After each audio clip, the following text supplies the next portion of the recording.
Hi, this is the POCO F5 Pro and I'll show you how to log out from Gmail accounts on this device.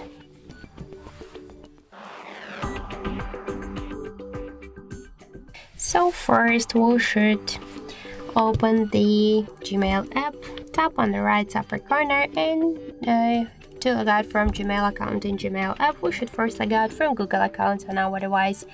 So tap to manage accounts on this device, tap to Google section, and to remove your account you should tap to more, click to remove account and confirm your action by tap to remove account button. Now we just successfully log out from the Google account on our phone, so let's go back to the Gmail app and we could see here that we also successfully log out from Gmail application.